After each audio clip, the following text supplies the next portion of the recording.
Welcome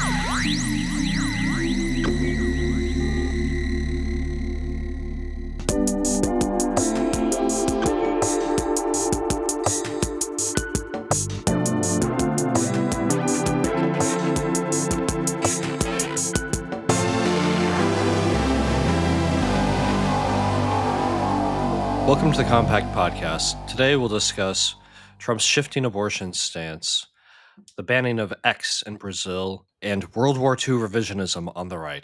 I'm joined by Sohrab Ahmari and Geoff Shullenberger, and I'm Matthew Schmitz. So last week, a couple things happened that concerned social conservatives who have long supported Trump.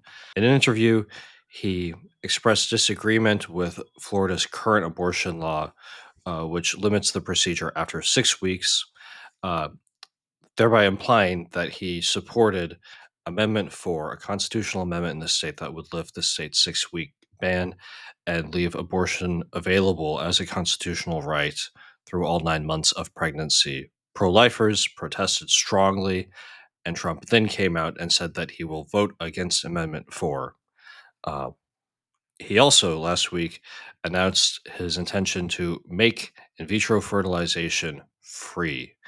Uh, like his no tax on tips policy, this is a policy initiative that is narrowly targeted at a specific concern and intended to overcome a perceived disadvantage for Trump. In the case of no tax on tips, it helps to neutralize the impression that Republicans are anti-worker.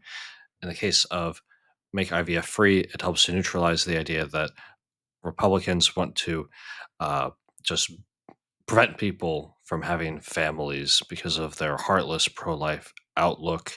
I wrote a piece on this for Compact called "What Would a Pro-Choice GOP Mean?" And Patrick T. Brown, a fellow at the Ethics and Public Policy Center, wrote for us on it as well in a piece called "Trump Should Make Birth, Not IVF Free." Geoff, you jumped in on this debate early on Twitter and some widely discussed posts. What did you make of the debate? Yeah, I thought it was notable that the thing I think I was most trying to comment on, which rehashes points that we've made before, is that, one of the weaknesses of the Trump campaign, seemingly post RNC, has been they've been strangely unable to, or more likely unwilling to, for various reasons, kind of get ahead of public discussion by proposing bold populist platforms. And so I would fit this into that. I would compare that to the tax on tips point. I mean, we published a piece on the politics of taxes on tips, no tax on tips, last week from Alex Parks. So I recommend people check that out. And I'm not a huge sort of booster of that particular policy, but it at least did set the terms of the discussion about a populist and probably vote getting proposal, right? And if indeed force the Harris campaign to essentially adopt this proposal. And so it seems that oddly, since the RNC, you haven't seen as much of that. And it seems to me that, this proposal of making birth free, which, VP candidate J.D. Vance has, I believe, alluded to supporting, which various people, connected to him and sort of allied with him have as well. Brown discusses this in his piece for us.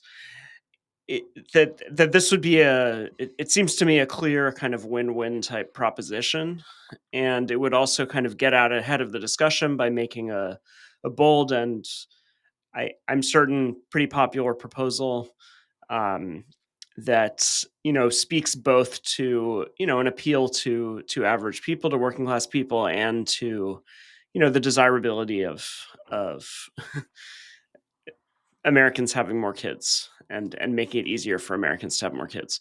So it seems like a lost opportunity when you compare it to this IVF proposal, which was clearly a purely reactive proposal, which is attempting to neutralize the Democrats' advantage on this specific issue, right? Where previously the Alabama Supreme Court, I believe, essentially came to a ruling that outlawed IVF. This is a huge controversy.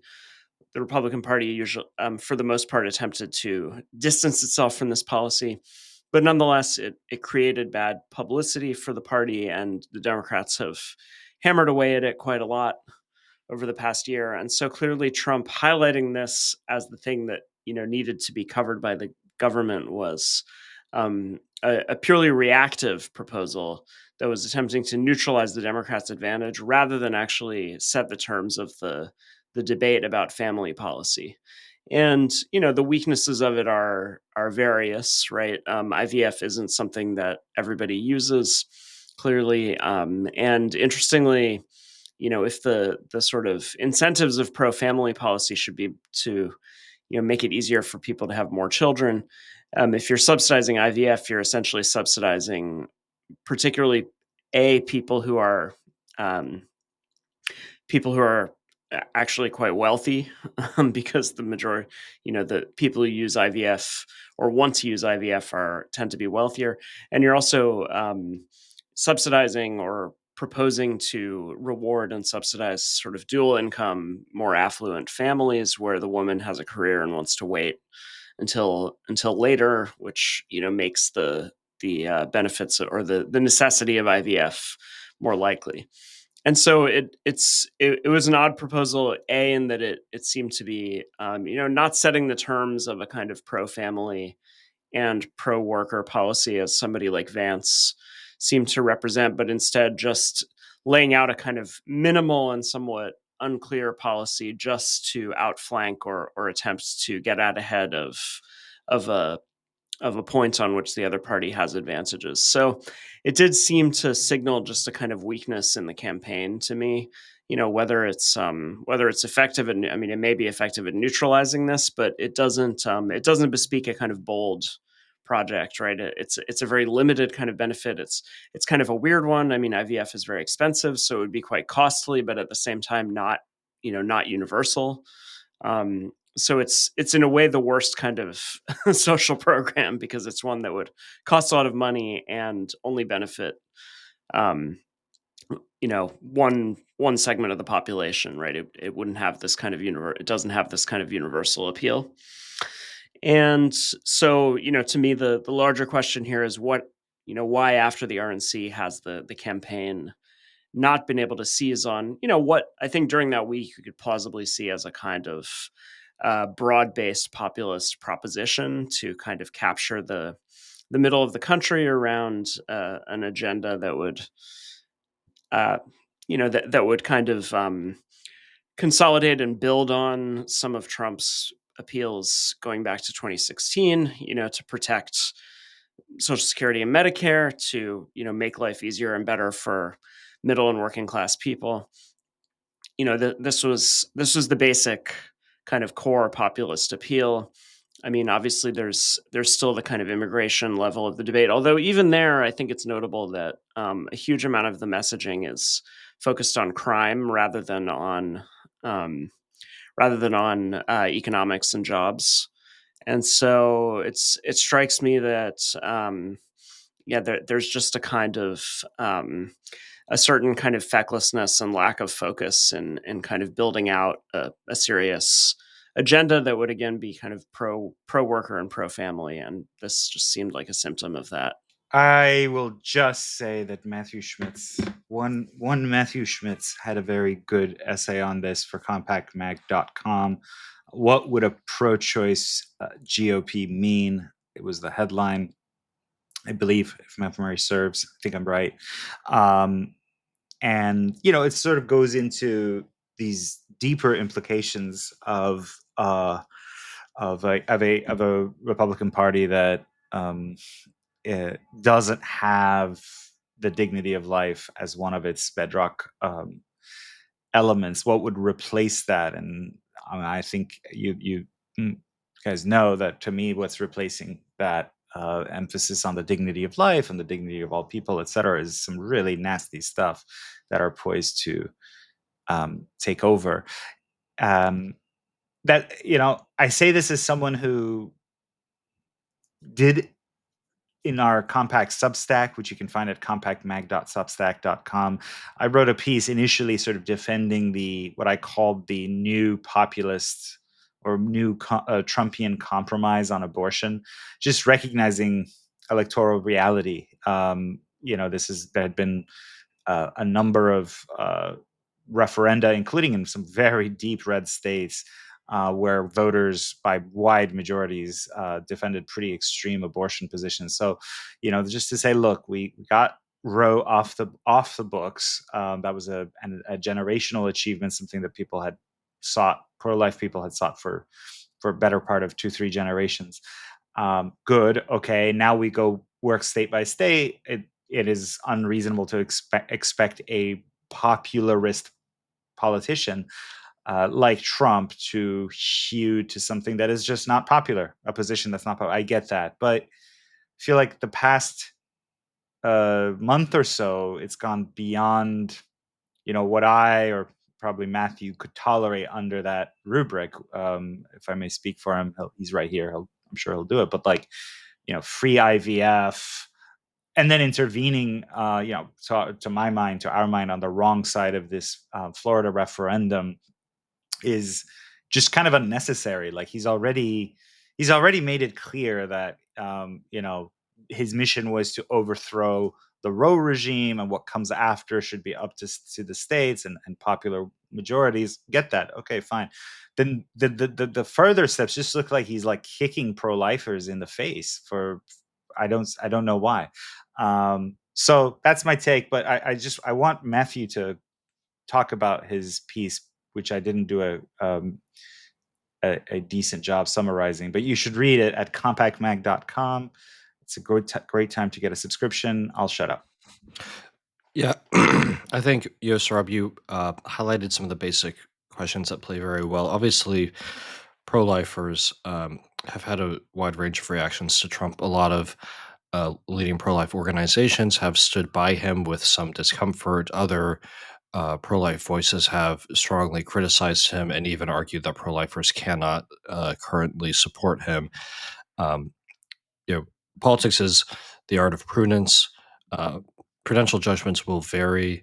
One of the underlying terms here is incrementalism. The pro-life movement does have what is a far-reaching goal, which is to protect all unborn life in law, and also to actually create a culture where they're welcomed. That's something that certainly can't happen overnight, and so the strategy has generally been one of incrementalism, moving step by step, advancing relatively modest laws that can get popular buy-in. So that is the guiding idea for people who think that some of Trump's moves can be accepted. They think, well, this is part of an incremental strategy. We are not asking for, uh, the whole pie. We're asking for a narrow slice right now. More recently, as you said, Sohrab, that's become harder to argue for pro-lifers. Uh, it seems very much that Trump is turning his back on the movement, is sister soldiering it. To use the term associated with Bill Clinton when he tried to distance himself from some of the identity politics of his day and age. And yeah, I think a lot of people who are part of the conservative movement but who aren't generally pro-lifers tend to look at the movement, look at abortion, which is a huge electoral liability for Republicans, and say, let's get rid of these people. In my piece, I just tried to point out a couple things. One, of present reality, and that's that a lot of governors who signed 6-week abortion bans have been comfortably reelected. People like Brian Kemp, people like Greg Abbott. In Brian Kemp's case, he was reelected in a state that Trump failed to carry in 2020, controversially. So it's by no means impossible for a Republican politician to favor abortion restrictions and to win re-election if he's, kind of perceived as a moderate and successful governing figure. The other thing that I wanted to point out that you highlighted, Sohrab, is just that the pro-life activists are important elements of the conservative movement, of its intellectual class and activist, infrastructure, and these people are devoted strongly to protecting unborn life, and because of that, their other political commitments are maybe a little less firm. They're not potentially not as hardcore in being free marketeers as a pure kind of anti-tax activist might be, and they're also uh, you know not and they're also as a rule religious, and that separates them from some of the anti Christian right wing forces we're now seeing rising on Twitter and rising at the fringes of the party. And I do think that a party that succumbs to simply entitlement cutting, kind of green eye shades conservatism on the one hand, and a kind of hard edged racialism on the other won't be very popular. And the pro life movement's sociological weight is one thing, reducing the influence of those elements in the party and holding them at bay. So, if one could magically excise the pro life movement from the heart of the Republican Party, I'm not sure that it would become the electoral juggernaut that some hope. In other news, Brazil has banned X. Geoff, you're kind of the man of the hour. I'm going to go to you again on this to explain what's been happening down south. Yeah, so the strange situation in Brazil is that a Supreme Court justice, I believe 2 years ago, around the time of the election that in which Lula da Silva defeated Jair Bolsonaro, was sort of empowered to undertake the crusade against disinformation. And specifically, you had in Brazil a sort of something of a parallel set of developments to what you had in the U.S. with Bolsonaro, denying and saying in advance of the election that he wouldn't accept the results, warning of fraud, and so the Brazilian establishment, which it's worth noting, in various ways, and it's I don't want to get too deep in this, but the Supreme Court has not historically in Brazil been a left wing or progressive institution by any means. It's been a manifestation of the country's longstanding political and legal establishment, which has at different points been at odds with both the sort of farther left and farther right factions of Brazilian politics, suffice to say. So it's worth noting that Lula himself was in jail for some time, in large part because the same sort of judicial power that is currently being used against former President Bolsonaro and his supporters was used for some years against Lula and his party, which are currently in power. So there is a sense in which you have a clear kind of political establishment deeply tied to the country's oligarchy, which it maintains a certain prerogative to attempt to use the different political factions to its own benefit, right? And once they cease to be useful to it, they are kind of hung out to dry. And so I think both the exiling of Lula for a time after his and his party's, by most accounts, successful time in office, at least as far as the Brazilian economy went. They at a certain point they had served a useful role for the oligarchy, but then at a certain point became less useful. Were marginalized through judicial lawfare, essentially. And at a certain point, Bolsonaro was elevated, with the help of this whole judicial apparatus, which intervenes very aggressively in politics in a way that it's far more than. And it's interesting that historically it's in recent decades it's been the right that is outraged in the U.S. about judicial tyranny, largely because of the legacy coming out of the aggressive actions of the Warren Court. And then, now the left has kind of turned against the Supreme Court now that its balance has tipped towards so decisively towards conservatives. But nonetheless, the level of political intervention by the judiciary in Brazil is far more aggressive than anything really we've seen in the U.S. And so this set of developments is an example of that. This Supreme Court Judge Moraes has been essentially empowered to oversee this crusade against disinformation, which is also a crusade against Bolsonaro and his faction, which are seen as too unruly, too difficult to control, and too dangerous to the stability of the country at this point. And so really he's been given a kind of dictatorial power over the internet, essentially. And so it's worth noting, that that I think to their shame, Lula and his party, which began as really a sort of grassroots working class anti-establishment movement, but had their own kind of neoliberal third way turn in the 2000s, and again were probably the most successful kind of center left party in Latin America in that period. And um, but so they've clearly been in some sense, despite their period of kind of exile, have been integrated with the establishment to the extent that they're seen as useful. And so to their shame, I think they're, really collaborating with this project of judicial oversight, which, has in relatively recent history been used in various ways against the left as well as the right. And so with that in mind, this is kind of the background, that there's been these demands from this judge Moraes to remove certain accounts, specifically associated with Bolsonaro and his supporters.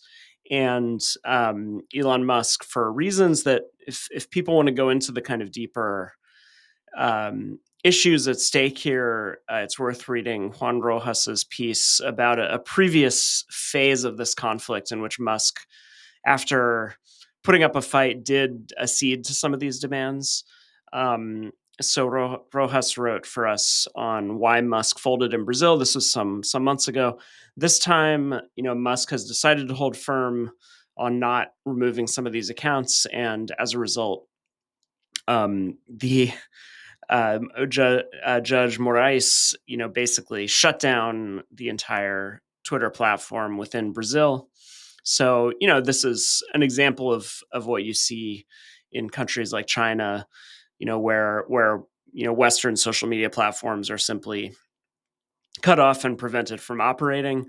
He also has threatened to, fine people who evade this ban through VPN with $8,000 a day penalties.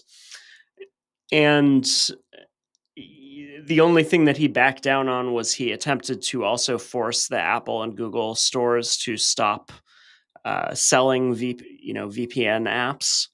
And then after some controversy, he was forced to back down on that particular demand. It's unclear. I haven't seen much evidence of how much this is being enforced, but it is, quite a stunning set of developments. And I think, maybe Sohrab will have some further thoughts on this. I think it does raise some interesting issues. So, on one level, I do want to argue that, national sovereignty does and should supersede corporate power. And so on that level, I think there is at least a plausible argument for the essential rights of nation states to determine under what conditions foreign corporations operate in their territory. And this is a question with a long history in Latin America, right, where this kind of meddling action of foreign corporations, especially American ones, has been a sore spot in politics. And governments often of the left that have attempted to reassert national sovereignty by, for example, nationalizing national resources or attempting to force extractive industries into some kind of revenue sharing agreement with the state, or raising taxes. If you go through the history of countries like Chile, Bolivia, um, Ecuador, Mexico, there's a long history of these kind of developments. In Guatemala, the government was overthrown, essentially for attempting to undertake a land reform that would appropriate some fallow, uncultivated lands owned by the American United Fruit Corporation, and this led the U.S. government to carry out a coup against the government. Right, so. I think that there are questions of sovereignty that go very deep in Latin American politics here. So I think that all should be taken seriously, and a lot of the discussion I see doesn't really engage with that history at all. On the other hand, I think the thing that is dangerous in this context that is worth noting, but is ultimately a kind of internal question of Brazilian politics, is just that you do clearly have a judiciary that is that has that is unelected, that is asserting dictatorial power over fundamental rights. And I'm not a Brazilian constitutional scholar, but it would seem is really overriding free speech protections without much without much contestation from the ostensibly left-wing government. So I think it's a complicated issue, because I'd say those two aspects of it point my thinking in different directions. And one thing I will say is that I think it's given the claim that the Workers' Party of Lula can offer to having a popular mandate and to being an expression of popular sovereignty, coming out of the dictatorship, and having really built up credibility as a movement with deep roots in the broad majority of the population. It's unfortunate to see that, like so many other center left parties, they have essentially made themselves comfortable with this kind of technocratic and judicial tyranny and politics through lawfare. And so I think that's that's the part of it I would find most concerning. On the other hand, I think the question of the power of foreign corporations to shape politics in these economically dependent regions of the world, over and against popular sovereignty, is a long history that also fits into this, and I think would slightly point in the opposite direction. So, so I have, I'd say a sort of a somewhat nuanced perspective on this. Even though I think that the basic fact of the judicial tyranny being exercised here is quite regrettable. Nothing could be as insightful and in depth as what Geoff said. So I'm torn between, the idea that state sovereignty has to be reasserted over and against, large oligarchs, powerful oligarchs, and that's what Elon is. And again, no secret, if you read my work or if you listen to this podcast, that I have, I don't share the enthusiasm of much of the right for Elon, and so yeah, I mean that's how I'm tempted to see it. But because of the wrinkles that Geoff raised, I'm gonna hold off on just blanket endorsing this outcome. Yeah, I think as well. The the free speech issue is one that complicates it for Americans. We have a culture of free speech protected by the First Amendment that a lot of other countries don't enjoy, and it's one I cherish. But obviously, it's not not something that other countries really have.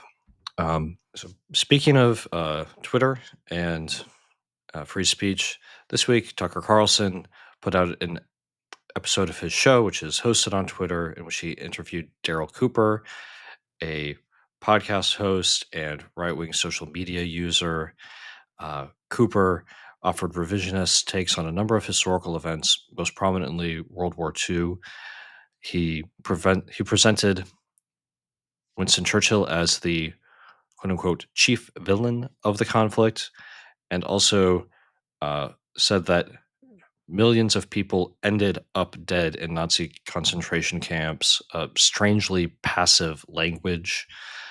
As the firestorm around this built, Cooper put out a series of tweets in which he said, among other things, that Hitler was willing to, quote, work with the other powers to reach an acceptable solution to the Jewish problem, end quote.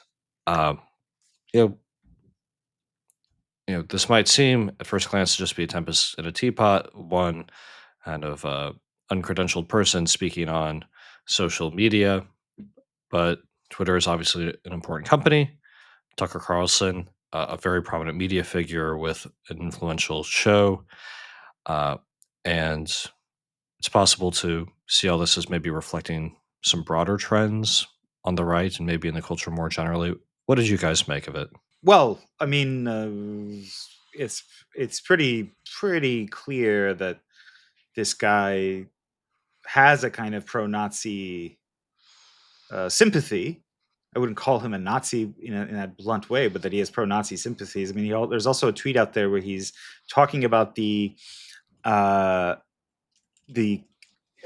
attempted assassin of Donald Trump coming to hell and noticing that Hitler isn't there. So obviously the hardy har implication is that Hitler's in heaven. Although I will say, just to forestall, yeah, I don't buy that. People have claimed what they mean by Hitler is actually Trump. There's no indication of that. There's no indication of that in the tweet. And there's also another one where he said, what is it? Like the kind of drag queen sort of mockery of the Last Supper at the Olympics is far worse than Hitler's takeover of France after the Battle of France. Now, I think that was that depiction was blasphemous. I found it disturbing that my family that watched it, including my kids, I'm talking about the Olympics opening ceremony, saw that. However, the takeover of France entailed, among other things, the partial destruction of French Jewry. So this is the guy's background. This is his animus. And Tucker Carlson is someone I used to admire as a journalist and defended, and now I feel kind of icky having done that because he seems to be going in ever more kind of crackpot direction. Deeply irresponsible. I mean, it's one thing, okay, you want to bring in Andrew Tate, you want to bring in this guy, I think his name is Daryl Cooper. If you want to bring him on, sure, go ahead. But then, do the things journalists are supposed to do: probe, challenge, raise counterpointal facts, etc. But he doesn't do that. So this fellow will say, essentially, that the starvation of the East, which is something that we have enormous amount of scholarship about as being pre-planned as an attempt to get rid of Slavic useless eaters, quite apart from the sort of planning of the Holocaust, he frames that as and he speaks in such a digressive way that it's hard to find the definite quote, but you can find it online and on my Twitter page, where he says, "Oh, this was essentially a logistics issue. The Nazis just didn't know how successful they would be, so they just ended up with lots of POWs, like an embarrassment of riches when it comes to that, where they just hadn't planned, and so people, quote, ended up dying as opposed to being mass murdered."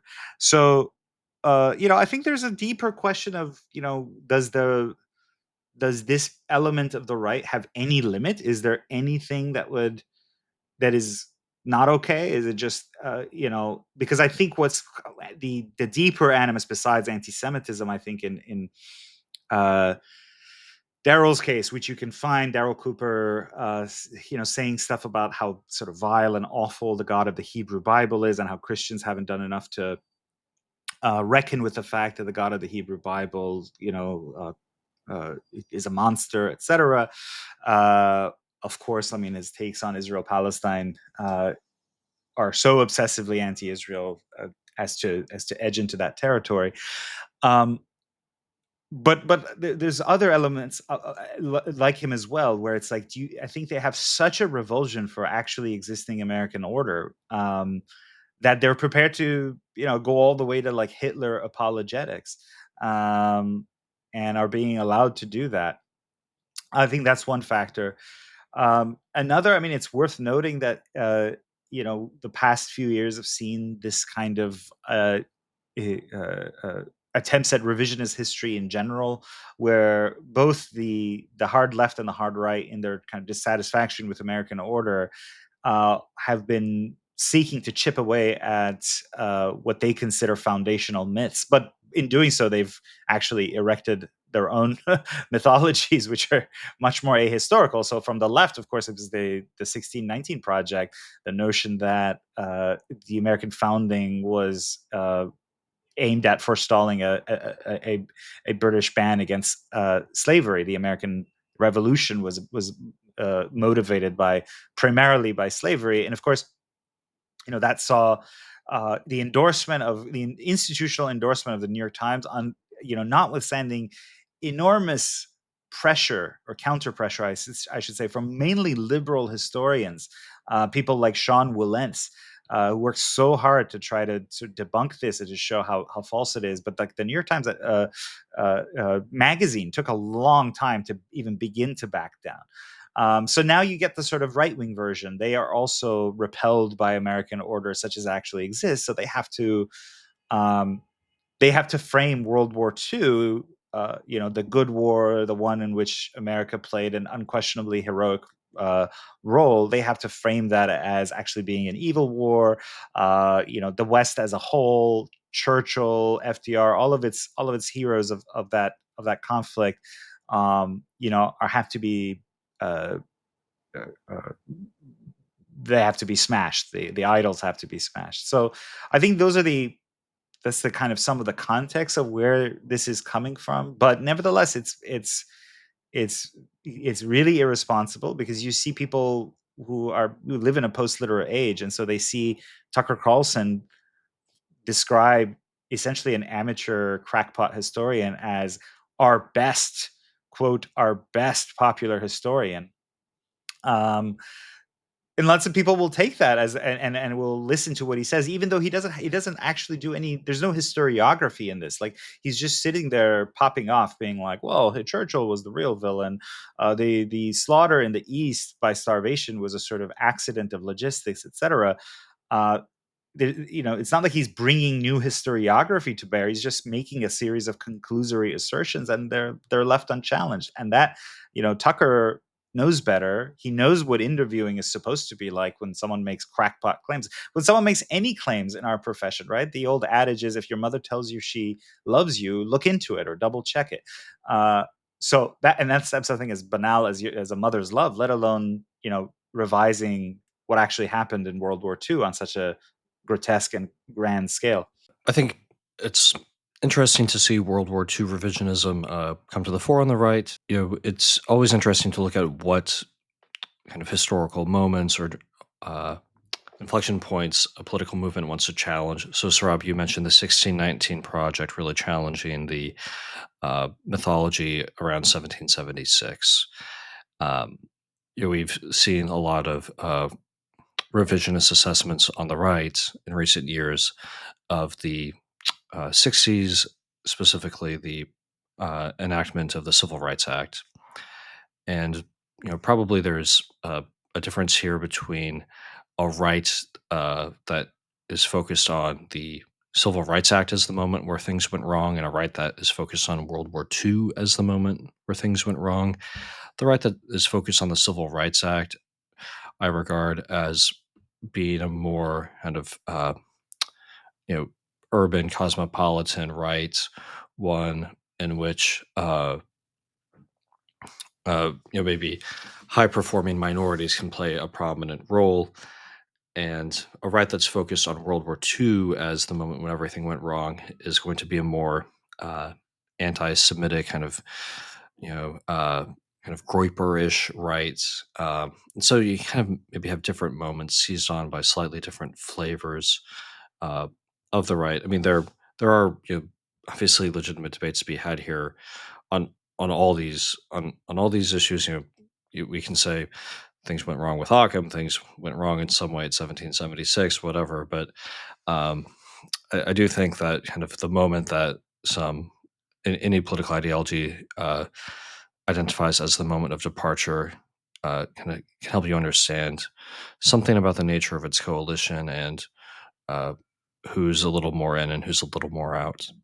Yeah, my comments are mostly on what this episode shows about sort of institutional outsiders and anti-institutional figures. And I think, Tucker Carlson in relation to journalism and Cooper in relation to academic history are both illustrations of this broader stance. So clearly, we have institutions that have done various things to discredit themselves and embarrass themselves. No question about that. But what you end up with here is, I mean, first of all, I'd note this just reinforces what Sohrab said. This, Tucker's style in his since he launched his show on Elon Musk's platform is this kind of bizarre credulity where he just brings these people on and just kind of cheerfully nods and affirms pretty much everything they say. And notably, one of the first such people was this. He dragged out of obscurity this figure who had appeared briefly in the 2008 campaign, claiming he had done drugs and had gay sex with Barack Obama. So this is like a sort of minor and forgotten scandal of the 2008 era. But one of the very first people Tucker interviewed was this guy with whom he, had this incredibly credulous dialogue, almost, studiously credulous, where he did not ask the guy a single hard question. I mean, the guy has literally been convicted in court of like fraud, I believe. So he's, somebody who like clearly should invite at least a little bit of skepticism, even if you really, really hate Barack Obama or whatever. And, even if you genuinely think he's a secret homosexual drug addict or whatever. And yet he was treated with this kind of, both credulity and this kind of bizarre, respect. And so I think it created, or it set the tone for the show where, he's going to show you the things that the media doesn't want you to see. These are the things you're not allowed to talk about. These are the things you're not allowed to acknowledge. And so, there's this whole critique of the media built into everything he does. This is a story that was buried by the media. They don't want you to hear from this guy. But meanwhile, the standards to which the media are being subjected are completely obliterated in his own approach, where the complaint is that the media is too credulous towards people who confirm its biases. Fine, but then Tucker just produces a kind of reductio ad absurdum of the same phenomenon on his own show.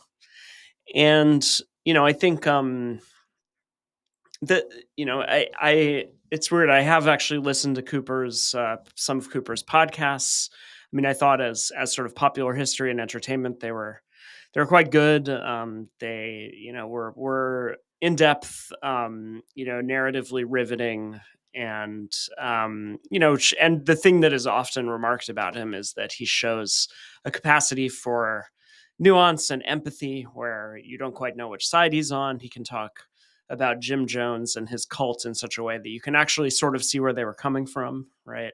And so I think that is, his defense of the way he is now approaching the Nazis is to say, well, I did the same for Jim Jones. I did the same for, all these other kind of historical pariahs and people who are just treated as bizarre and irrational. And so I'm just trying to do that here, right? And so, I think I think the one point of comparison though is that the Jim Jones episode is a very different kind of episode because it does not have a vast body of historiography built up around it. So it's probably better to compare it to his work on the Israeli-Palestinian conflict, his podcast series on that, which again, I think, I haven't listened to the whole thing. I listened to part of it. It does present a relatively even-handed treatment of the issues, even though if you look at his own timeline, he's quite vehemently, anti-Israel and anti-Zionist. So he is capable of that in his podcasting. I would say if you look at his Twitter persona, though, it tends to reveal pretty clearly what his own stances are. And it's almost like a weird version of the same thing you see with these sort of MSNBC historians, the sort of and I think that is maybe the most salient point of comparison here, which speaks to what I was saying before, the way that institutions have discredited themselves. So you have figures like Timothy Snyder, eminent Yale historian who has done extremely solid work, and deeply researched work on the history of Nazi Germany, of Soviet Russia, of the war between those two powers, and the horrific atrocities that it produces. This work was controversial and highly debated when it was released. And I think that speaks to something that Cooper's entire account, and particularly the way he's encouraged by Tucker to talk about it, erases, which is that despite the fact that yes, there is a mythology around World War II, there is a mythology that continues to inform the West's kind of confidence in its own project, and its own status as a kind of civilizing force. That's certainly true. Nonetheless, the historiography of the Second World War, of the Holocaust, of the conflict between the Soviet Union and Nazi Germany is extremely contentious. There's a wide array of debate on almost every conceivable issue. So the idea that this mythology has created this kind of monolith where people are unable to even ask basic questions about the nature of this conflict is just ridiculous. And that's the thing that most bothered me about this discussion, was that they basically erased the entire vast and complex historiography, which again is extremely contentious. And there are numerous points of debate that have been unfolding for decades and decades around all of the issues that Cooper raises. And so the idea that, you're not allowed to ask questions, you're not allowed to, it's just flatly untrue. And so, I think the problem is that you have this kind of decline of popular history in the hands of someone like Tim Snyder, who's again a serious, incredible historian, but whose public persona has just involved weaponizing his credentials to use this prior history for extremely tendentious purposes, and to serve the kind of narrative and narrative building and myth making purposes of a particular faction within the West, right? And so, what's weird is that you have then a kind of reversal of that, where you have Tucker and Cooper trying to build a kind of counter narrative, right? Where, actually the Allied powers were the bad guys, Churchill was the bad guy, and this, I think there are deeper and darker ways that this goes, as Matthew raised. But in the most immediate context, it seems like the function of it is to sort of, it's the basic justification of it is, well, we need a counter narrative against the kind of NATO hubris, the narrative of NATO hubris, which is that of which is that offered in its most kind of grandiose form by figures like Snyder. And so, but the problem is that, in the context of his historiography, Snyder is deeply engaged in a lot of serious debates, and has had to. I mean, I remember reading, long critiques of his book Bloodlands, for example, and then long responses to him of other extremely extremely erudite historians. Critiques of his work and so on, and this is and these were ferocious, but done within the context of serious scholarly discussion, which has kind of norms and standards and self-correction mechanisms. And there's none of what I see coming out of either Tucker's sort of pseudo journalism or anti-establishment journalism, or Cooper's pseudo anti-establishment history that has any of this, right? It's all on the level of attempting to build these counter meta narratives, right? But it's not actually grounded in serious consideration of the relevant scholarship, because if it was, it would have to be framed with a great deal more humility and a great deal more sense of the depth of the historical debates around these questions than I saw in that discussion. Just very quickly, yeah, I never thought I would say this, but and I know you kind of caveated your point, Geoff, but like in defense of Tim Snyder, whom we have severely criticized in our pages, still, like, I mean, yes, he maybe abuses his credentials to make partisan points, in the popular media, but he's also done the work. I mean, what he's achieved as a historian is a serious achievement. If you read Bloodlands, it rests on just like a mountain of research into primary sources in multiple languages, etc. I mean, the man is serious, rigorous, a kind of powerful historical mind, incredibly careful in the claims that he makes. And of course, those claims are challenged by other scholars, and then he responds, etc. But it's just not even the same ballpark as this guy sitting there being like, Churchill was actually the villain, and oh, by the way, when they killed millions of people in the east in camps, that was just it was a whoopsie daisy, like, oh, oops, we killed millions of people. This was not something that the Nazis we just extinguished millions of lives accidentally. I mean, it's just not even the same ballpark as historians like Snyder, and I mentioned Sean Wilentz, etc. These are liberal historians who definitely, I think, insofar as they weigh into popular debates when they go to like the pages of the New York Book Review or whatever, New York Review of Books, they abuse the status that they have to lend their partisan hackery sometimes, this kind of aura of historiographical mastery, but they do have historiographical mastery. When, for example, Wilentz, who is written very dismissively of Compact elsewhere, but when he, you read his history of the Jacksonian era, this is not the same ballpark as what's his name, Martyr Maid. Daryl Cooper. And also, I mean, just very quickly, because I did say that I think his animus is anti-Semitism, and I will not back down from that claim.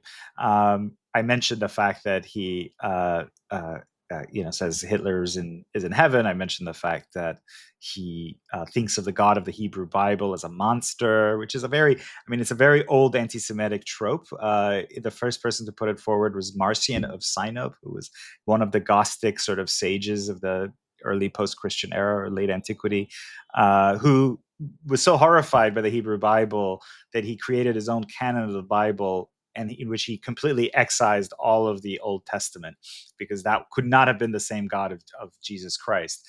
So this is a very old kind of ultimately anti-Jewish animus. As Matthew mentioned, he's talked about there being an acceptable solution to the Jewish problem put forward by Hitler that was rejected, and you just wonder, like, what would that be in the frame of mind of the person who wrote Mein Kampf? So, with all that said, this was a shameful, disturbing episode, and I think as much as we might roll our eyes at like I said, people like Tim Snyder and the MSNBC historians, it's just not even in the same ballpark. This is far, far worse.